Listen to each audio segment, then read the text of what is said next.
mbokki Sénégal mbokki àdduna yegsi leen ak jàmm ci seen bloc d'information la totale ñaari fan ci weeru mars ci atum 2020 ñaari fan ci weeru mars ci atum 2021 at ginnaaw ba mbas mi ti coronavirus Covid 19 yegsee ci junu biir réew ba mu fi duggeeg léegi lim fi teg ci ay coono bëri na lim ñu andi lay jafe-jafe bëri na ñi mu jël ci sunu ay nit yoo xam ne dañ fi newoon feebar bi yóbbu leen bëri nañu loolu waaye tamit lim ñu jàngal ak tamit liñ ci def ci ay jéego nekk na tamit loo xam ne bëri na ñi nekk ci biir hôpital yi centre de santé yi ak fépp foo xam ne kër docteur moo ngi fay nekk ñu war leen dellu njukkal di leen di jaajëfal waaye tey nag dañuy def bilangu liiti mbas mi benn at ginnaaw ba mu duggee sunu biir réew ak léegi ñu dalal ci biir plateau bile seen bloc d'information la totale spécialement bu liiti mbasum coronavirus bi benn at bi kiiti docteur professeur Daouda Faye nekk spécialisé en santé publique nekk tamit ki jiite liiti ENDSS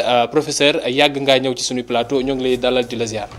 waaw merci Cheikh. donc ñu ngi lay sant ci invitation bi nga xam ne invité nga ñu ko pour ñu waxtaan ci feebar bi donc ci mbas mi.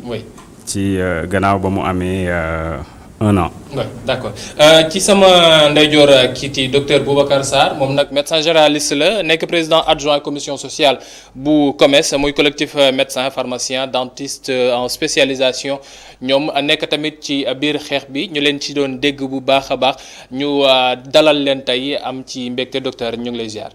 maa ngi dolli ziar Cheikh Hassan maa ngi nuyu téléspectateurs yi. di nuyu suñu professeur bi fii teew tey pour waxtaan lépp ci Covid 19 bi 1 an yi ak lu ngi ci jot a jàng yëpp.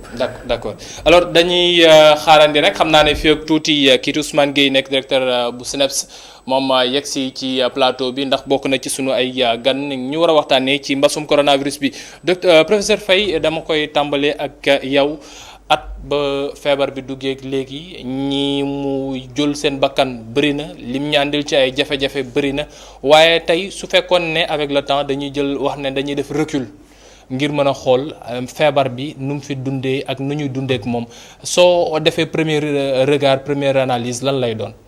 waaw maa ngi lay gërëm Cheikh ci bi nga ñu invité maa ngi kontaan li ma jàkkaarloo ak sama rak.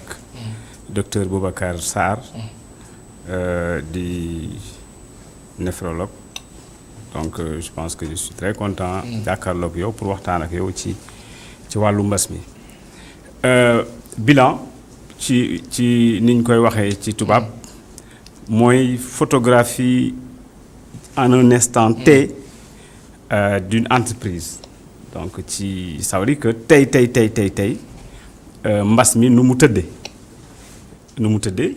peut-être que 2 mars 2020 2 mars 2021 man xaw ma sax lu tax ngeen kale ko ci 2 mars peut-être 2 mars mooy jour bi nga xam ne ci la ñu amee cas mais mbas mi en tant que tel commencé nañ di ci wax commencé nañ di ko artu commencé na bien avant 2 mars 2020 ndax ba ñuy waxu étudiants sénégalais yi nekk Wuhan c'était bien avant et cetera donc mais comme da ngeen ko jëlee ci premier cas Sénégal ak actuellement nii li nga xam ne mën nañ ko wax mooy chiffres yi nga xam ne ministère de la santé moom la joxe même bu fekkente ne chiffres yooyu xam nañ ne mën na yokku parce que am na ñu bari ñoo xam ne ñii xooluñu leen am na ñu bari ñoo xam ne ñi aussi ñu ngi ci kër yi feebar demuñu et cetera. Oui. mais li officiel mooy 34 832 cas ñoom lañ déclaré ñooy nekk cas yu ministère de la santé gis. avec 29 402 guéris. et 888 décès. donc ñi nga xam ne ñoo nekk ci traitement actuellement 4 541 cas. donc mën nañ ci yokk ne tey 35 299 Sénégalais ñàkku nañ. par rapport à vaccination Covid bi. donc loolu mooy photographie bi ñu mën a jox sur les ci chiffres officiels. oui ci chiffres officiels. oui en sachant que am na chiffres yooyu. war na yokku bu fekkente ne gis nañ. ni ñu doon jëlee cas yi. ni ñu ko doon jëlee am nañ am nañu yaakaar nañ ne chiffres yi ëpp na loolu. donc li tax ma ne ëpp na loolu pour que Sénégalais yi bañ a yaakaar ne. mbir mi jeex na et cetera et cetera. C'est sûr que nombre de morts yi ñu déclaré ëpp na ko. c'est sûr que nombre de cas yi ñu déclaré ëpp na ko. donc ça veut dire que comme ëpp na ko ça veut dire que nit ñi war nañ mën a taxaw gën a xarañ. ci moytu bi gën a xarañ ci bëgg ñàkku bi. d'accord ñu yegg ci benn ponk rek parce que une minute laataa ñu dem ci xibaaru wala fi ñëwaat. ci deuxième partie bi docteur 2 mars 2021 2 mars 2020. at boobu noonu daw ci diggante bi yéen ñi xam ne yaa ngi ci biir xeex bi. nekk ci biir hôpital yi centre de santé ak ñoom seen nan ngeen dundee at bi déjà au plan sanitaire. waaw Cheikh comme ni ko sama cher maître professeur waxee xeex bi nga ko tàmbalee 2 mars ba léegi. ñun ñu nekk ci terrain bi parce que quoi qu'on puisse dire aussi les gens dirigent ñoo nekk ci kaw mais ñun ñi jeunes yi ñoo nekk ci terrain bi. Moi personnellement j'ai été au cœur du combat parce que nekkoon naa fi pendant 3 mois à Novotel. bokkoon ci médecins yi doon nekkoon di gérer cas Covid-19 bi. nu mu ko mënee analyser mooy il y a eu 3 phases. une première phase boo xam ne mooy corona bu muy dugg ñu gisoon ay jéego yu bari yu état bi def ay changements yu bari ci le couvre-feu bi ñëwee masques yi ak yooyu noonu ñi amoon ci tamit ay résultats yi satisfaisants quand même. ba Sénégal bokkoon ci sax ci dëkk yi nga xam ne ñoo lañ gënoon ràññee ci xeex bi après mu am benn phase de relâchement noonu laa ko mën a waxee boo xam ne nit ñi sax daanaka dañ yaakaaroon ni xeex bi jeex na yëpp mesures yu ñu jëloon yëpp daal ñu ko teg ci suuf boobu temps tubaab yi ñu ngi wax deuxième vague ñu toog ba benn instant deuxième vague bi dab ñu duggaat ci beneen xeex boo xam ne ci lañ jëlaat yeneen mesures couvre-feu ak yooyu noonu ñu gis ni que si le décès yi nag commencé tàkkarnaase. mooy ci troisième phase. ci troisième phase boobu noonu. et comme ni ko professeur waxee ça a été beaucoup sous-évalué quand même. parce que ñun ñi nekk ci terrain bi am nañ ay cas yoo xam ne xam nañ ni que c'était vraiment sous-évalué. et pas qu'on peut vraiment ci xeex bi man daal noonu laa jàngatee vraiment lu ñu dundagum fii nii ba léegi. évaluation réelle bi 3 phases yi ak tamit nan la ñu war a mën a def xeexum vaccin bi tamit lu ñu war a mën a def ba ñëpp mën see jot ñëpp def seen xel ne feebar bi moo ngi fi jeexagul dañ koy def suñu demee ci xibaaru maraxi léegi ànd ci ak El Hadj Malick Thiandoum. ayca ñu dugg ci waxtaan ci tey ci at ba mbas mi duggee ci biir réew mi léegi bilan bi nag suñ ko sukkandiku ci waa ministère de la santé lu ñu wax mooy am nañu lu toll ci 34 832 cas yoo xam ne déclaré nañ leen positif officiellement 29 402 guéris 888 personnes décédées 4 541 sous traitement docteur Sarr chiffre yooyu suñ ko jëlee mën nañoo jàpp ne ñun feebar bi ak lu muy metti am na dëkk yoo xam ne ñoo leen gën demin wala mel façade la rek ndax ni nga ko waxee sànq loolu mooy officiel bi rek am na lu bari loo xam ne peut-être mënuñu koo wax. waaw Cheikh boo déggee chiffres yi yu ñu joxe ak nombre de décès yi surtout ñun ñu nekk ci terrain bi comme ni ma ko waxee sànq xam nañ ni chiffres yi gën a metti loolu. waaye tamit du lépp moo ci ñuul. lan moo tax chiffres yi nga ñi gën a metti loolu su fekkee ne ñun ci 88 yi la ñu yam. waaw ñu nekk ci terrain bi ñun xam nañ que am nañ ay décès yoo xam ne ñun xam nañ ni lii coronavirus la. du lépp loolu ñoom la ñuy déclarer da ngay gis sax nit dina sonn def scanner bi wane que am nay atteinte à 70% à 80%. moo ko wóor na que lii Covid-19 la ñu defee test yi négatif lu tax bon nu ñu xam mais ñun leer ba leer xam nañ ne lii coronavirus la. boo ñi ngay woo CTE ñu si bëri dañ la naan que ñoom ordre yi ñu leen di jox mooy que il faut que test bi positif pour ñu mën a ñoom jël maladie. nekku ni sax que ñoom bëgguñu jël maladie mais waaye ñoom dañuy fees lu mel ni par exemple ay réa da ngay gis ni que dafay fees dell du ñu am sax benn place yooyu de xam naa ne fan yi mujj déggoon nga sax benn infirmière bu ci gaañu woon ndax affaire de réanimation boobu noonu amul woon place ñu naan fee la am place Touba la am place balaa ñu ko yóbbu foofu mu daal ci ñàkk say bakkan xam nga yooyu noonu ñun dañ koy dund chaque jour. dañuy am ay cas yoo xam ne noonu lay dem nit ñi dañuy décédé duñ leen déclarer c'est comme ça ñun xam nañ moo tax ñu ne ñun décès yi ñuy déclarer ñun xam nañ ne en vérité ñun ñu nekk ci terrain bi xam nañ ne ëpp na loolu. mais pourtant au début dañ doon def ay ay test post mortem su nit ki faatoo ñu defal ko test xool ndax mbas mi la wala déet waaye gisoon nañu ay coow yu ci doon am est-ce que tamit loolu poussé wul peut-être autorités yi ñu xool nu ñuy doxalee ñu gëm feebar bi ñu xool nu ñuy lijjantee ak ñoom mën am soins yu ñu def avant ñuy denc corps bi ak ñi xam ne gëmuñu ko peut-être. mais post mortem bi kañ lañ ko gëj a dégg. waaw yàgg na. depuis première phase bi. phase bi nga xam ne commencé na yëf ñi commencé na takkaat naa si dégguloo ci post mortem defuñu post mortem expliqué wuñu tamit ñoom lu tax defatuñu post mortem parce que post mortem yooyu di ko defoon ko peut-être dina permettre ñu mën a évaluer xam réellement lan moo ci décès yi nga xam ne moom la coronavirus am. te ñun ñii sax maa lay wax yi nga xam ne nekk hôpital mais peut-être du caagane am na ñu nekk seen kër. wala ñu décédé feebar gaañu yoo xam ne defuñu leen test. yegguñu sax hôpital peut-être. voilà yegguñu sax hôpital ñu ñàkk seen bakkan bu ñuy ñëw wala yooyu noonu. waaw mën naa je pense que def ay test post mortem loolu nekkul loo xam ne lu metti la. ñëw la def test bi après néew bi ñu xool nu ñu koy kiiwee loolu mënoon nañ ko def te du indi benn jafe-jafe.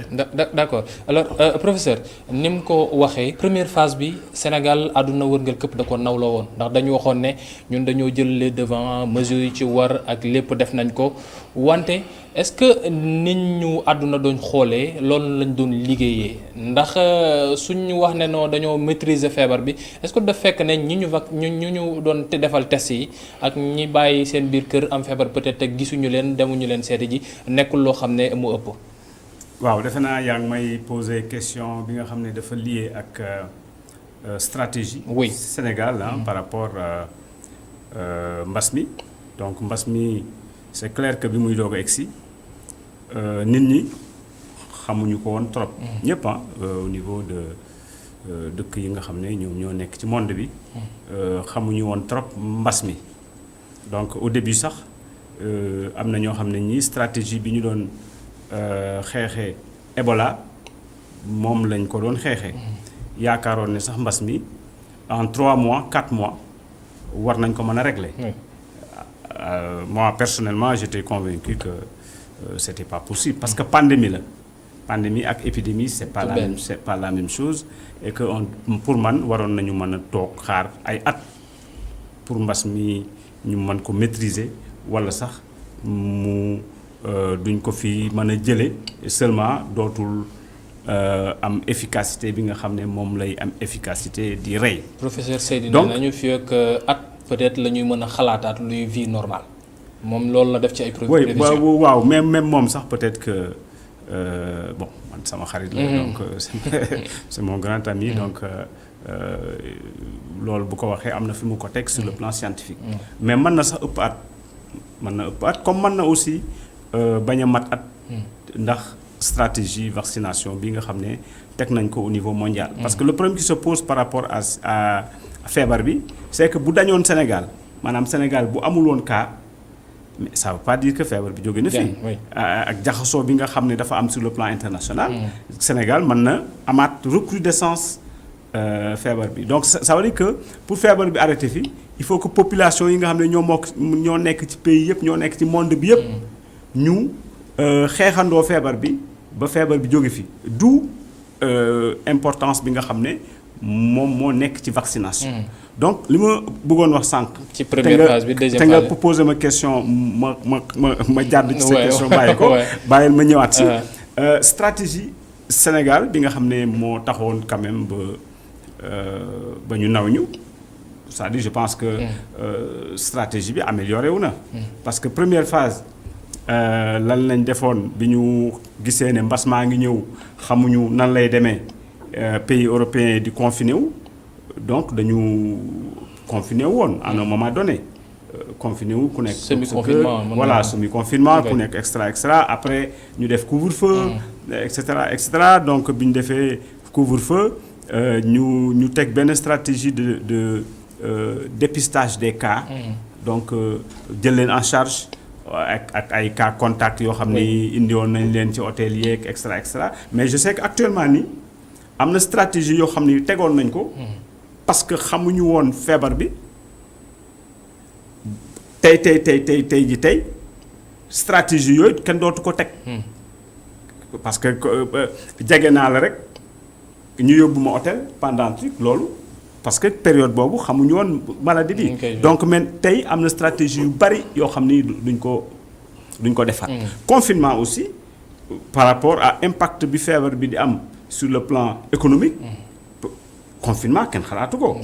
pas parce que population bi bëgguñu ko mais parce que autorités yi aussi il faut que ñu conserver il faut que ñu préserver seen économie pour que santé boobu nga xam ne moom la ñu bëgg a préserver. pour que santé boobu économie bi préserver ko. ñu bëri daan nañ ci ci côté boobu noonu ndax nee nañu ba ñu privilégier lii ci santé économique bi fàtte lii ci mbirub sanitaire bi la feebar bi gën a amaat doole ndax heure boobu noonu la ñu gis relâchement yi ñu wax ne non mbir bi feebar bi wàññeeku na fi ak doole ñu ni léegi dañuy changer waat stratégie ñii la ñuy topp ñii duñ ko topp. foofu la cas communautaire yeeg feebar bi gën a amaatee doolu deuxième vague bi ñëw dolliwaat ci nit ñi ñàkk seen bakkan est-ce que du tamit Sénégal dafa teel a wóolu boppam ci feebar bi jàpp na ne non man maa ngi doon commencer maîtriser nga teel a wóolu sa boppam est-ce que teelu ñoo bàkku. waaw man en fait bàkku sax waru fi am. pour man booy bëreeg nit daanoo ko daanuwu la yéen a ngi ci làng gi. parce qu'à un moment donné tout le monde disait non ñun ñoo nekk premier ñun la ñu. non mais même bu loolu amee warul am.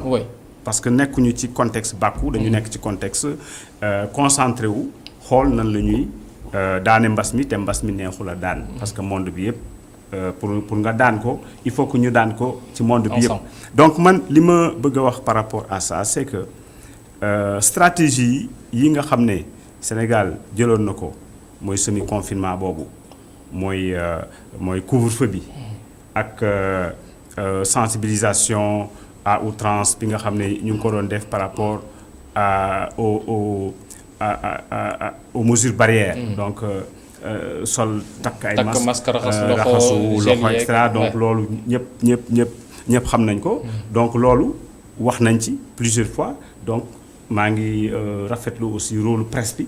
ci sensibilisation boobu. beneen bi aussi mooy li nga xam ne moo crucial moo am importance tey mooy. li nga xam ne trouvé nañ ko ci vaccin yi. parce que feebar bi vaccination am na ci importance trop bu fekkente ne dañ ko boole ak respect des mesures barrières ñaar yooyu yaakaar nañ ne professeur xoolal lii ci vaccin bi dañ koy def phase 3 bi maanaam comme ni ko kii waxee mais fi mu toll nii nañu wax ci relâchement bi maanaam ñun ñu demee ba mu nekkoon ci jamono joo xam ne mën nañu wax réew mi ay 50 yee jamono da nga naan yeewu sax di dégg 10 11 12 cas ñu dem ba yegsiwaat ci ay 100 200 cas relâchement boobu noonu fan la nekk est-ce que ci autorités yi ñoo changé stratégie moo adapté wul ak lu population bi di dund wala population moo bàyyeeku. bon même terme relâchement bi nga wax. c'est discutable. terme relâchement bi nga wax c'est discutable parce que li tax nit ñi naan relâchement dañu comparer des chiffres bruts. dañu comparer chiffres yi nga xam ne ñoo amoon première phase à la fin de la première phase. chiffres yooyu ak à un moment donné chiffres yi nga xam ne ñoom ñoo am en un instant T. donc ñu gis ne chiffres yi à la fin ñoo gën a tuuti fuuf chiffres donc les gens ont parlé de relâchement en fait de. pic mooy deuxième ba ñuy wax ne. pic bi yegsi na am yegseegul lu coow boobu tamit amoon na fi. voilà donc différence boobu. moom moo tax ba nit ñi waxoon ne relâchement la est-ce que relâchement yi comme vous le dites c'est dû à tel man pour man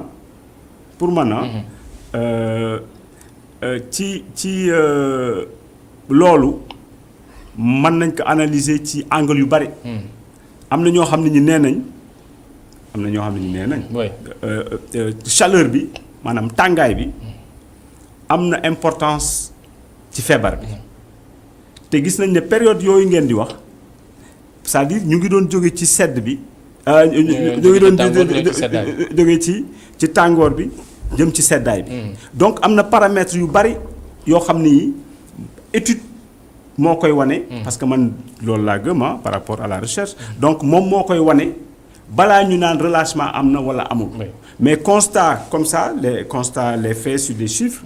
bon man taxul ba man naan relâchement. moom moo amul bu fekkonte ne relâchement la. ñu supposé ne c'était un relâchement pour man relâchement bi c'est à tous les niveaux hein. Ça peut être à tous les niveaux. Parce que période boobu état bi mu ngi doon continuer di sensibiliser. man ñëw naa fi sax période yooyu donc nit ñi ñu ngi doon continuer di sensibiliser. population bi aussi il faut ngeen xam ne comme match de football la match de football mënoo nekk en fait am benn rythme. du sprint à 100 mètres. benn rythme 90 minutes nga am benn rythme c'est-à-dire il faut nga am période de relâchement. peut-être que période boobu période de relâchement la woon. boo xam ne bi mën nañ ko accepter mais ce qui est sûr c'est que après cette période de relâchement bi ñëpp waxee ne moytu leen yéen a ngi relâchement bi war extra nit ñi commencé waat nañ reprendre masque yi te je pense que actuellement sax la nit ñi gën a farlu. ci takk masque yi ak raxas loxo yi. ci takk masque yi mais raxas loxo yi par contre raxas loxo yi par contre parce que nit ñi ñu ngi takk masque en fait ñu bari. mais raxas loxo yi ça m'étonnerait que nit ñi ñu ngi koy def constamment et peut-être que yooyu yëpp étude moom moo ko war a def. étude moom moo war a wax sénégalais yi. actuellement nii est-ce que ñaata % ñoom ñooy takk masque ñaata % ñoom ñooy raxas loxo. ñaata % ñoom ñooy accepter distance ñaata % ñoom ñoo gëm ne dañu war a continuer seen xew yi. et cetera donc c'est à partir de ces études là la ñu war a mën a jël ay décisions maanaam résultat études yooyu. moo war a tax ba ñu jël ay décisions war nañ xool aussi par rapport à ces études que couvre-feu am na impact. ci kii bi day koy réduire les couvre-feu à partir de minuit dafay réduire de tant %, couvre-feu à partir de 21h et ça couvre-feu à partir de 18h da koy réduire à tel ce qui fait que boo defee couvre-feu à 21h tu t'attends à une réduction de tant de %. couvre-feu et ça moom la ñuy wax en fait les décisions doivent dépendre en fait des travaux de recherche. C'est ce qui fait que recherche boobu à mon avis waroon nañ ci dugal une grande partie des moyens qui ont été dégagés. waroon nañ ci dugal. moyens de recherche. nga xam ne décision yépp yu ñuy jël dañ koy teg ci ne. lii buñ ko defee lii buñ ko defee. lii mooy am lii buñ ko defee. docteur le relâchement ndax mën nañ ko wax ndax jamono yooyu tamit ñoo ngi doon wax ne Sénégal est-ce que nekkul ci commencé sunu structure sanitaire ndax du ñu exploser ñoo ngi wax ay mbirub respirateur ñu ndax am nañ ci lu ci doy urgence yi ndax doy na jamono jooju ñu gis mbir yi xaw a wàññeeku nuñ doon toppee nit ñi daan leen yóbbu ci hôtel yeeg ñoom seen ñu bàyyi ko ñuy wax yi kaa la ñuy def yeneen ñuy wax suivi à domicile est-ce que mbir yi xawul woon jaxasoo ci bopp sénégalais yi jàpp ne mbir mi dem na ba dañ fi léegi mën nañu delluwaat nañu war a dundee yéen au niveau des structures sanitaires nan ngeen ko dundee période boobu muy deuxième phase bi. bon man ñun première phase bi. xeex bi vraiment maa ngi koy rafetlu quand même parce que acteurs sanitaires yi vraiment def nañ ci ay xeex bi impliqué woon nañ ci bu baax. boo fàttalikoo sax jamono yooyu noonu yaa ngi doon dégg sax ñu naan la ay ESP étudiants yi ñu ngi defar ay respirateurs fii. da nga doon gis nga toutes les couches de la société étaient impliquées dans la lutte contre le coronavirus. Il y avait des couacs mooy comme ni ko professeur waxee léegi xamuñu woon tamit feebar bu baax donc il fallait xeex bi xaw a gën a takkarnaase. moo tax it am nañu ci ay jéego yu bëri. bu mu dem benn certain moment on a eu des résultats quand même satisfaisants. parce que boobu noonu boo doon toog di déglu rajo ba ngay dégg ay France ñu naan la tey ay 50 000 décès fii ay 1000 décès fii nga xam ne que affaire bi partout dans le monde affaire bi takkarnaase woon alors que nous c'était bien que ñu ngi maîtriser woon nañ feebar bi bon à un certain moment on a eu une baisse des cas ak yooyu noonu gis ngeen lu am après président génn fii ne non il faut apprendre à vivre avec le virus. Voilà gars yi commencé bàyyeeku fii ñi bàyyeeku fële. ñi commencé bàyyiwaat ñi dem transport yi man loolu relâchement laa ko mën a jàppee bàyyeeku boobu noonu peut-être que ça a été fait de manière un peu brusque. mënoon nañ xaar nu ñuy xoolee benn phase de transition mais on a voulu peut-être rapidement retourner à la vie normale alors que peut-être que feebar bi. mi ngi woon fii est-ce qu'on a analysé ne peut-être que jamono tàngaay la bu ñu demee ci seddaay bi ndax di kii est-ce qu'il y a beaucoup de facteurs yoo xam ne waroon nañ ko mën a prévoir mën na def nànk xool nu ñu demee te bul fàtte ne jamono boobu noonu bien que sénégalais ñi ngi woon mais y avait une bonne frange de la population qui ne croyait pas au virus. Oui, toujours. nga gis ne nit ñi naan la non gëmuñu coronavirus affaire bi affaire de politique la affaire de kii tu vois donc bu ñu demee ba foofu noonu ñu gis ay yenn déclaration yenn bàyyeeku. certains ont été peut-être confortés dans leur position. ba ñu demee ba phase bi nga gis ni que décès yi bopp xam nga moom am na yoo xam ne moom gisal ko sa bopp moom jaratul nga naan ndax dëgg la wala dëgg. bañ gisee ni décès yi commencé na takkarnaase nit ñi commencé nañ xam ne que lii kat lu dëggu la parce que décès yi nu muy gën di bëri ça veut dire que quelqu'un ku nekk xam nga nit boo xam ne moom décédé na du coronavirus. donc affaire bi lu ñu doon laam-laame mi ngi commencé nekk dëgg ci xelu nit yi. yaa ngi dégg. donc boobu noonu foofu nit ñi xam nañ ne que lii décès bi am na affaire bi gën na takkarnaase et tout waaye nu ñu doon réagir comme ci première phase bi réagir nekku noonu parce que tamit yaa lu ñu naan ay motifs économiques. affaire bi sonal nañ ci trop. motif économique yooyu est-ce que sonalul vie sanitaire bi parce que tamit dañoo doon jéem a dimbale lii ci koom-koom bi mais ci diggante juin jàpp décembre boobu bañ ko defee après gis nañu cas yi gën a bëri nit ñi war a ñëw ci biir hôpital yi gën ci bëri est-ce que mujjul sonal système sanitaire bu Sénégal en tant que tel est-ce que dimbale koom-koom gi mujjul sonal santé Sénégal. waaw mais xam nga loo gis ci àdduna moom compromis la. mënoo satisfaire les deux faisants bu ñu demee bu ñu naree tamit mettre ñu teg loo xam ne day metti tamit trop. est-ce que tamit du am catastrophe économique. est-ce que nit ñi tamit du ñu dee ak xiif est-ce que nit ñi tamit du ñu parce que même yaa ngi ko gis la ñu ci bëri perte nañ ci liggéey bi yaa ngi koy dégg ci secteur touristique bi ak yooyu noonu te yooyu ay catastrophe la. parce que nit bu am liggéey jékki-jékki perdre ko parce que coronavirus ak yooyu tam day takkarnaase. donc il faut des compromis agent nit ñi nekk ci santé bi toog ak agent yi nga xam ne peut-être ñoom ñooy analyser vie économique. est-ce que ça a été fait par rapport ak mbir mi ndax tamit bàyyi nit ñi ñu dellu si waat maanaam ñiy xew ñi daan def seen ay transport ak yeneen yooyu yëpp. ñu ubbiwaat. def des tuut. soo feebar bi mel na lu gën a amaat doole ci biir réew mi yenn saa yi sax tuumal nañ ko ay yenn secteurs yu ndaw. est-ce que loolu nekkul loo xam ne tamit dafa gën a mayaat feebar bi doole. waaw loolu moom c'est évident que day gën a may feebar bi doole parce que boo dégloo sax président bi sax moom sax nee na ne nous n'avons pas les moyens. de lutter mooy lu ñu bëgg xeexee coronavirus bi ak moom mesure drastique yooyu noonu ñun mënuñu ko sinon on va. dañuy asphyxier en fait population bi te loolu noonu day métti donc il faut relâchement bàyyeeku boobu noonu ñu autoriser woon nit ñi il fallait que mu am mais tamit mënuñu leen may yëpp moo tax ils ont essayé de faire des compromis jéem a maintenir couvre-feu bi dina am peut-être lu mu wàññi même si comme ni ko professeur waxee peut-être waroon nañu def ay étude pour xayma lan la ci wàññi mais yooyu noonu faw mu am mais nit ñi tamit dem ak di dikk bu ñu leen ko naree téye dina peut-être di indi yeneen lor yoo xam ne peut-être mooy gën a metti li fi mbas bi indi. d'accord ma defe naa ne ñoom noonu lañ xalaatee ba def teg seen stratégie. d'accord léegi ñu yegsi ci dernière phase bi parce qu'il est 43 minutes moo ñu dese laata ñuy jeexal jox waa JT lii ti vaccin bi yegsi na. coow tàmbali na see jut ñii ñoo ngi wax ne vaccin bi pour VIP la wala pour personne yu ko soxla yu nekk à la base. nan nga gis la ñu war a mën a taxawee déjà il faut que sénégalais nangu vaccin bi Sinopharm yegg si na Covax war nañ ci jot ëllëg incha allah nan la sénégalais yi la ñu war a wax ak ñoom ba ñoom tamit seen xel dal ba ñu war a mën a jot ci vaccin yooyu mën ko nangu ñu vacciné wu ba xeex ak mbas mi. waaw merci balaa may tontu sa question boobu dinaa la wax ne. Sénégal géré na bu baax relation santé ak économie. géré na ko vraiment d'une manière excellente. parce que santé sax ci économie la bokk. donc sur ce plan là quand même li Sénégal def loolu la waroon def. d'accord beneen affaire bi. mooy système de santé.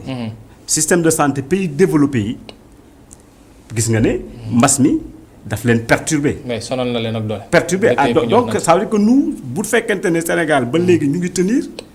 ça veut dire que quand même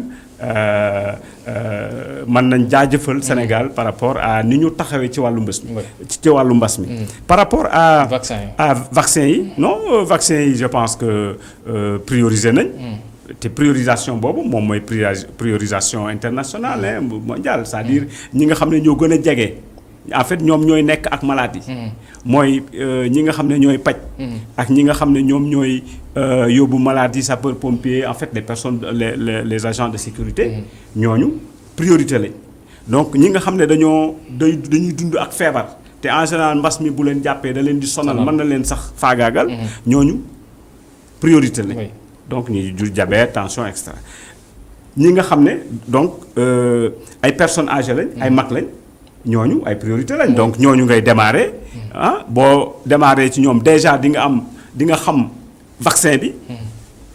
donc moo tax Sénégal démarré ci ñooñu te. Malal bon espoir en 30 non non Malal Bant. Malal Bant on a vacciné je pense 35 000. xaw ma ñaata 34 000 et quelques. voilà donc à peu près 35 000. personnes ba léegi gisuñu koo xam ne kii macha allah mu ngi wax ne am na jafe-jafe bu rëy. donc ça veut dire que vaccin bi baax na. donc nit ñi aussi ñu ngi vacciné wu. je pense que état bi. xam nga ne état bi li ñuy la lutte contre les inégalités sociales. donc dafa nekk priorité ci politique gu état bi. donc c'est sûr et certain que boo xoolee programme yi nga xam ne les programmes prioritaires de l'état du président de la République. programme yooyu lépp dafa basé wu sur la réduction des inégalités sociales. maanaam wàññi li nga xam ne mooy différence su ndóol ñi nga xam ne dañoo mel ni dañoo ndóol ak ñi nga xam ne dañoo mel ni ay borom barke voilà donc loolu bu ñu xoolee ne état bi seen ligne conductrice. loolu la mooy réduire les inégalités sociales. ben je pense que am nañ yaakaar ne. affaire vaccin yi c'est clair que président de la République. du ko yemale Dakar. d'accord docteur ci nga baal ma rek en 30 secondes.